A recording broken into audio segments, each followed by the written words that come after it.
I'm doing this video in response to a message that Unique sent me. She said, "Hey, Carrie, I was hoping you would consider doing a video on how to stay lowly. I have experienced God bringing me low through many different ways and circumstances. I understand the value in being low and how it contributes to my attunement and connection with Him. The world has ideals like you shouldn't lose your identity, self-assurance, depression, etc. But when you understand God's truth, you know it's good to be lowly for Him, and not in a way that is self-loathing. I saw in your video on be rid of shame and fear, and that will likely help put that aspect into perspective. I plan on watching it. But can you share about ways to keep low? Because it is a daily, if not moment-to-moment requirement. I think given what I feel in my spirit since New Moon, this would be helpful for me and possibly others. Love you and thank you for loving our Father so much." Okay, so here's my experience with this. I actually don't know how low I need to go, right? Like, I have no idea how low He's going to take me. I certainly did not think when I first started out that He was going to take me this low. But anyone who's been brought low by God, when He finally breaks you in a situation, like when He's really crushing you and He's bringing you into that lowliness, when you finally break, it's something that we wouldn't have even understood. Like, we wouldn't have comprehended it before. The value and the importance of being broken like that. It's very interesting because this morning God has had me discerning something. And one of the things that He had me looking up was this context in Daniel where it says, Daniel's basically asking, how long is it going to be until these things are accomplished? So he's been shown the vision of the 7-year period. How long is it going to be until these things are accomplished? And the response that he gets is, when the power of the holy people has finally been broken, all these things will be accomplished. And so God had me looking this up in different contexts, in different translations. So for example, in the OJB, the Orthodox Jewish Bible, it says, "And I heard the man clothed in linen who was above the waters of the river, when he held up his right hand and his left hand unto Shemayim, and swore by the one who liveth Ha'olam," meaning forever, "it shall be for a time, times, and half a time. And when there is an end of breaking in pieces, the Yad Am Kodesh," so the power of the holy people, "all these things shall come to an end." So He's had me contemplating this morning, as He's had Unique contemplating what she's contemplating. He's had me thinking about this. What does it mean for the power of God's holy people to be broken? Well, we know that in this context, they're going to die. And why is that important? Why does it matter? Because there's always something that He's teaching us. It's not like He brings this grief on us willingly. There's always a position that He's bringing us into. And after taking up Paul's grievance with God regarding the thorn that he had given him, God responded to him saying, "My grace is sufficient for you." So Paul pled with him 3 times, "Take this away from me, relieve me of this." And the Lord said to him, "My grace is sufficient for you, for my power is made perfect in weakness." And I think that a lot of times, at least my impression has been that a lot of times we look at this and we think, oh, okay, His power is made perfect in Paul's weakness, right? It's so convenient for us. Everything is on, all that suffering is on everybody else. But He says, my power is made perfect in weakness, period. Like, if you're in God, you're not going to be one of the important people of the world, period. And as you start to rend your heart to this and you start to look at the different people in the Bible who were serving Him, you see that they were weak. They were weak in various ways. They were being persecuted. They had physical afflictions. What does David says? "My bones are aching." Paul talks about, when he went to, I think it was the Galatians. Yes, it was the Galatians. In Galatians 4:13, you know that it was because of an illness that I first preached the gospel to you. So Paul had some stuff going on. I mean, we don't know what was entailed in his thorn. Could have been physical illness or affliction. By the way, affliction does not always mean illness or sickness. Illness and sickness are usually associated with defilement. Affliction is not. You can be afflicted and you're not sick or ill. So there should be a distinction, at least in your understanding, between a thorn, an affliction that has been given to you to be brought low versus you being sick. When you're sick, it's usually because of defilement. There were only a few cases in Scripture where that was just used for the glory of God. The majority of the Bible demonstrates for us that sickness and illness were because of defilement. So let's talk about this issue of being brought low. We know that God's power is made perfect in weakness, not just in Paul's weakness, not just in the witness's weakness, okay? In weakness, period. And Paul goes on to say, therefore I will boast the more gladly about my weaknesses so that Christ's power may rest on me. Now here's the next thing for all those arguing about what Paul's thorn was. He goes on to describe what he deals with. That is why for Christ's sake I delight in weaknesses, in insults, in hardships, in persecutions, in difficulties. For when I am weak, then I am strong. That just blow your mind? I mean, I've seen so many arguments between people. No, Paul's weakness was his eyes. I don't even know where they get that. Everybody's got a theory for something, but Paul said, that is why for Christ's sake I delight in weaknesses, in insults, in hardships, in persecutions, in difficulties. These are all things that keep us low. Now, there was a requirement for people during biblical times, and if there was a requirement in biblical times, it's probably still a requirement unless God said, well, we no longer do that because here's the fulfillment of that. And it just so happens in the New Testament, we do see that people fasted and that they did bring themselves low. So this is still something that we do. And during biblical times, people would fast. They could fast 2 and 3 times a week. And the fasting was not for the point of, making yourself look so pitiful and pathetic, because God said, if that's what you're doing, if you're doing this for show for everybody else, you've already received your reward. You got your validation from them. He said, anoint your head with oil so that only God knows what you're doing in secret. Don't go around flaunting your righteousness. Now, there are some checks and balances that God has put into place in order to keep us in position. And Sabbath is one of those checks and balances. Every Sabbath, if you're withholding from yourself and you start to feel, and you're doing that Sabbath after Sabbath, you're withholding from yourself, you're not doing any regular work, and you're spending time intentionally entering the rest of God, the peace of God. If you can't rest and you don't have peace, you're going to naturally sit and say, what's going on with me? Why can't I get into this? What's the matter? Where did I start stepping away from him during the week that I can't do this? Where have the tentacles of flesh latched back onto my heart? And you're going to start pulling those off. And you're going to start examining your heart and the way that you were living during the week to see what is it that pulled me back into the worries of the flesh or the compulsions of the flesh, that I can't get into this posture, that I am so disconnected from God. That's a logical consequence of actually observing Sabbath. And people are going to say, where's that written in the Word? I'll tell you where it's written in the Word. Don't just read the Word, do what it says. And then when you do what it says, you're going to understand the things I'm saying. I'll tell you where else it's written in the Word. If you do the things I'm telling you to do, you're going to know that God sent me. That's where it's written in the Word. Not everything has to be spelled out for you.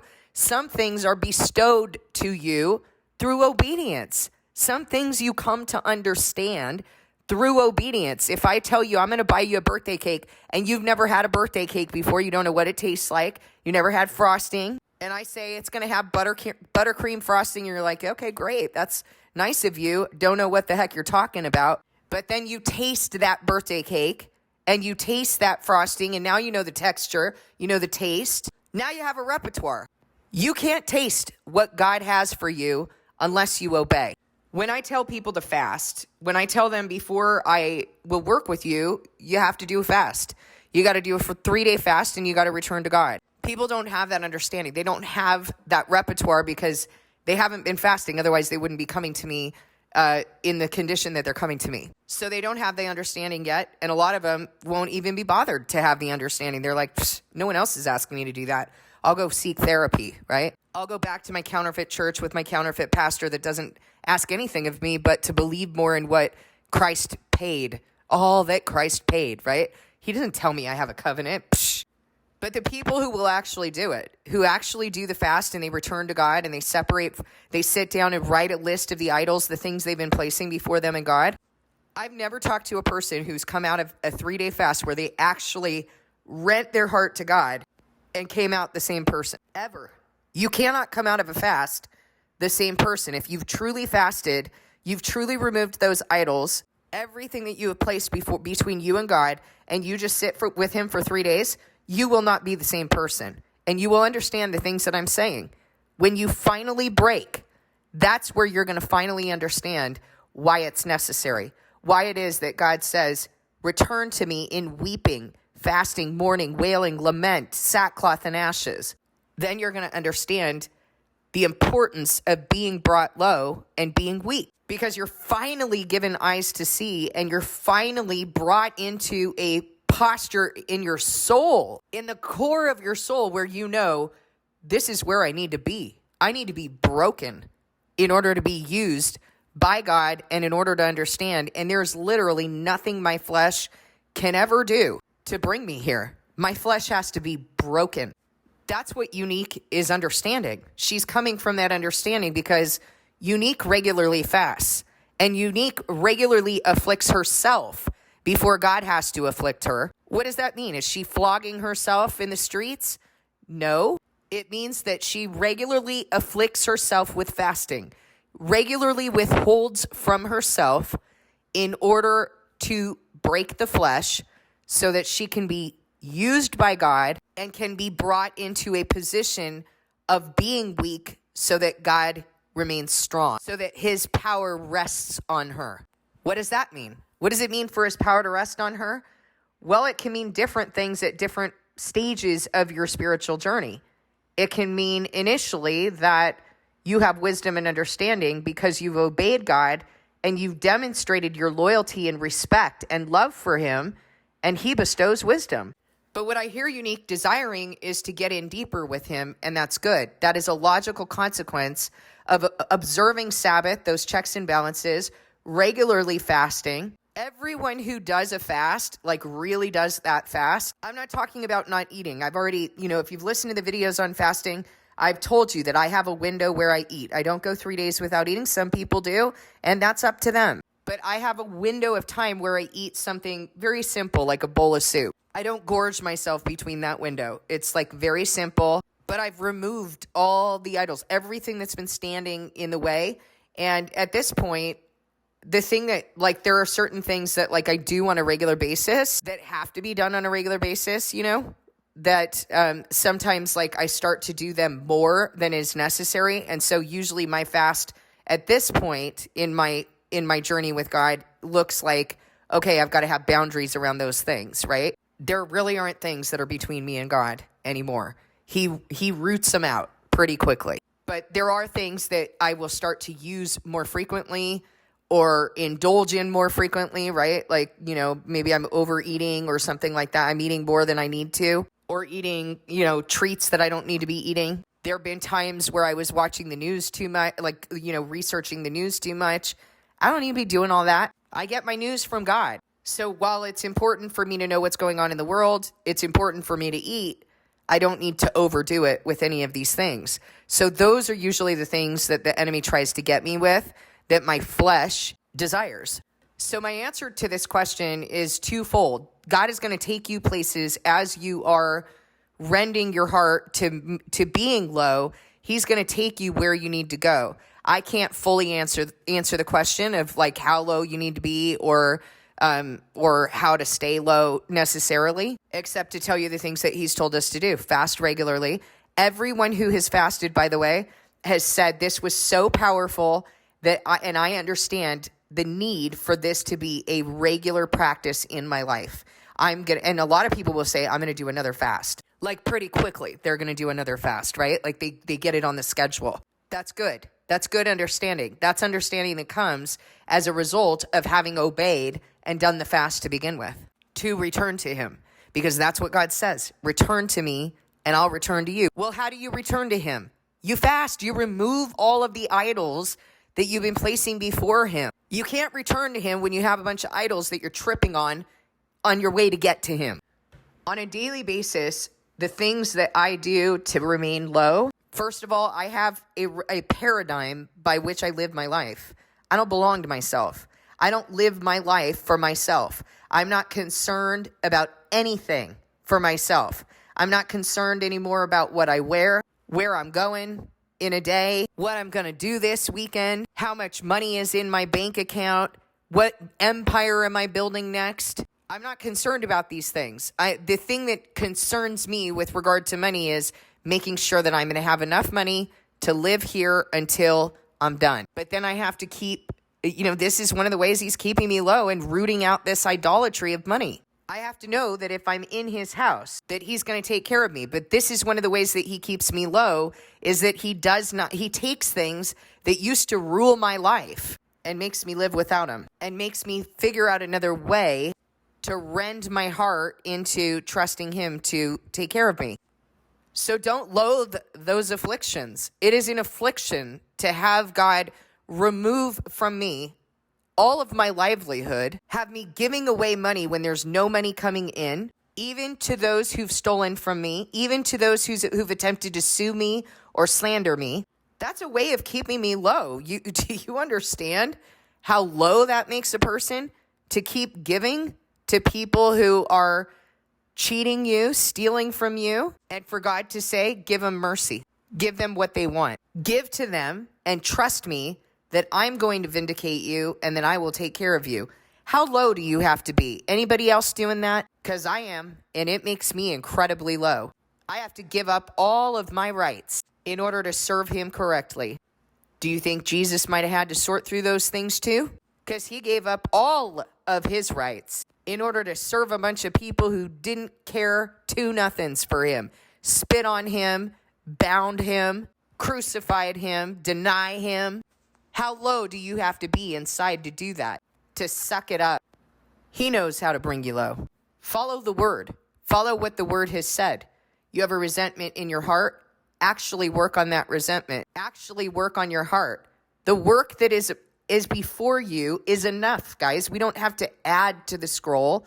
We don't have to add or remove. And in fact, we are not allowed to do that. You want to be low, do the things he said to do. Believe me, they will take you low. Do the work. One of the difficulties for people to get into this low position is that they think of it in terms of a checklist of things that they need to do. But God is raising enough in you that if you're doing it correctly, you'll remain low, guys. You should be in a state of grief. No, it's not depression. You should be in a continual state of godly grief if you're living at this time in history. If you are living at this time in history, you should be in a state of grief over what's happening right now and over realizing what has been done in your life, what you've experienced in your life, and what you've done yourself in your life. You want to remain low, don't ignore that work. God is bringing you low. He is bringing you into a position of understanding. Use the work correctly. Don't use the work to esteem yourself like the world says, or to build yourself up into some puffed up, self-justification. That's not what the work is for. It is to bring you low. It's to bring you into a proper place of understanding and being built by God. You want to be low, receive your daily bread. Sit with God and remember that he is your sovereign master and he knows where to take you. He is the potter and he knows how to mold you.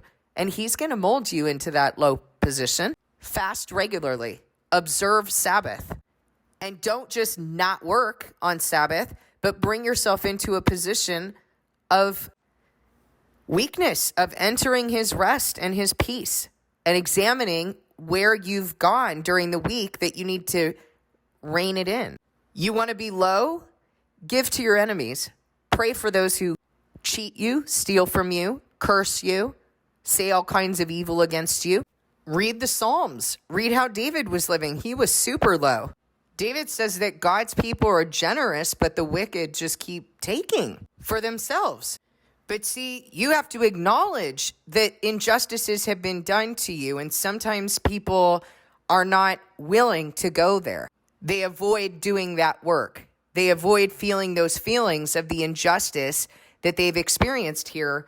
And I want you to understand that when you do that, you are avoiding your covenant. You don't just pick yourself up by your bootstraps and say, oh, I'm just going to ignore what they did. No, you have to sort through those feelings Because frankly, if you don't acknowledge your feelings, you've not forgiven them. You're just repressing what's been done. And we know what happens there. You start to act it out in different ways, either as a perpetual victim or a perpetrator. You have to acknowledge those feelings of what's been done to you, and it brings you low. And then you can truly forgive that person, and you can understand who you've been. Because the process of forgiveness is acknowledging what's been done to you and who you've been. All of these things will keep you low. Understanding that each day you're living for God. So if he isn't bringing you in deeper to who you're supposed to be in him and what he's going to have you doing, if your days are spent up in your head rather than listening for what he's teaching you each day, well, then you got to examine who you're living for. All of these things will keep you low. In all your ways, submit to him, pursue him, crave him, acknowledge your feelings. That's one of the biggest things that keeps people from being able to be authentic in their relationship with God and in their walk with God. When God is afflicting you, acknowledge that it's coming from him and seek what he is trying to teach you. All day long, every single thing that happens should not be viewed as some sort of mistake or a crisis to be overcome, but you should be turning everything that happens, you should be turning to him and saying, all right, what are you doing here? All right, how do you want to use me here? With my child, with my spouse, with my friends and my family. How do you want to use me? Doing your own work, listening for what he's bringing up. All of that is going to keep you low. There's no way for us to start getting puffed up when we're doing that. So I hope that's helped. On a daily basis, the very first thing that I'm doing in the morning and all throughout the night, even if I get up to go to the bathroom during the night, I'm always in prayer. I'm always asking him. I'm always crying out to him. There's not a second that I separate from him. So that's really where we need to be. And counterfeit Christianity has lied to us by telling us, well, you can't be in the spirit all the time.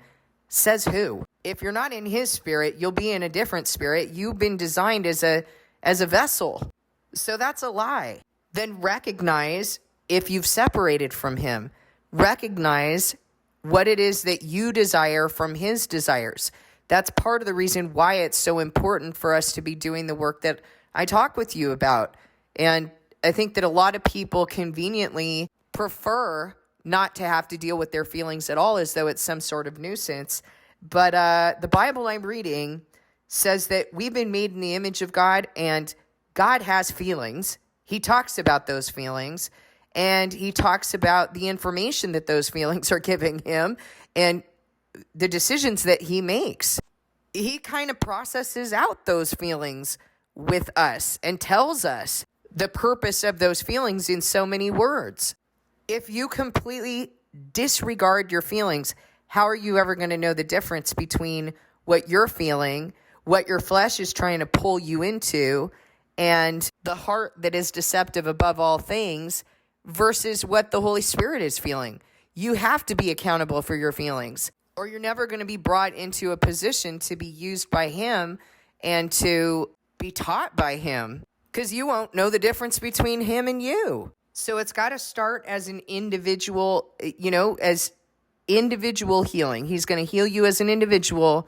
Then he's going to move you to walk in the authority he's given you. So he'll begin to teach you how to continue to remain in him and be healed and moved to follow his laws and keep his decrees. But now he's moving you into that and something else. All right, I've given you this responsibility. This is what I expect from you. Here's how you are to walk in this authority. You haven't been doing it correctly. Here's how you're to walk in it. And then if you prove worthy with that trust, if you prove that you're not going to hide from anything that he's calling you to do, any responsibility that he's given you in your life, because how can you say, I really just kind of want to not do the responsibilities, not be responsible for the things that you've placed in my life, and I'll just, let's just skip that step and I'll manage your church. I mean, how does that work in a job interview? Yeah, I have no experience. And as a matter of fact, the things that I was supposed to do at my previous job, I thought I was too good for it. So what do you say? Would you like to hire me as a supervisor? I mean, that's stupid. How can you manage his house if you can't manage your own? If you refuse to manage your own, God doesn't go by, apparently the U.S. goes by those rules, but God doesn't. If only this country understood that principle. You can't manage a bigger house if you don't manage your own house. But God's not stupid. Do you maybe see why these churches are such a mess? That these worthless shepherds are not worth their salt. They haven't healed as individuals. I hear some of them talking about some pretty crazy stuff while they're supposedly managing God's house. Affairs, pornography addiction. Boy, if I had $1 for every time I've gotten one of those referrals when I was in psychology. Overeating, children committing suicide. I mean, these are literal things that I have seen as a practicing psychologist previously. They're rampant. People calling themselves depressed and anxious, and they're not speaking on the authority of the word that they claim to be a teacher of. Good grief. They're speaking on the authority of the world in any number of diagnoses and conditions. And if they admittedly are doing these things and experiencing these things, then they admittedly have not healed, which means they couldn't possibly be managing their own house correctly. So who set them up to manage God's supposed house? Do you remember what happened to Eli in the Bible? Eli was not managing his house well. His sons were threatening people who were bringing the sacrifices to the temple. They were sleeping with the women at the temple. Eli attempted to reprove them, but they didn't respect their father. They obviously did not respect him. They didn't listen to what he said. And the Lord told Samuel he was going to destroy Eli's sons. Listen to what the Lord said to Samuel. See, I'm about to do something in Israel that will make the ears of everyone who hears about it tingle. At that time, I will carry out against Eli everything I spoke against his family from beginning to end. For I told him that I would judge his family forever because of the sin he knew about. His sons blasphemed God, and he failed to restrain them. Therefore, I swore to the house of Eli, the guilt of Eli's house will never be atoned for by sacrifice or offering. Do you understand what he just said? The guilt of Eli's house will never be atoned for by sacrifice or offering. And in the very next chapter, Eli dies. Eli fell backward off his chair by the side of the gate. His neck was broken and he died, for he was an old man and he was heavy. You can't manage God's house if you're not managing your own. All of these things that I've talked about in this video are ways in which God is bringing us low and keeping us low and keeping us attuned to him. If you don't remain attuned to him, if you don't remain in step with him, connected to the vine, you can't be used by him. You can't even understand him. You can't even understand or see the kingdom of heaven if you don't remain in that posture. All of these things keep us low. And in addition, to all of these things are the things that God knows that he brings on us specifically and personally because he knows what needs to come out of us. He knows what he's going to work through in us. He knows the idols that we've placed before him and what needs to be purified out of us. So he will put us into positions that he knows specifically need to be brought in our lives in order for us to be purified, spotless, and refined. Please discern with God.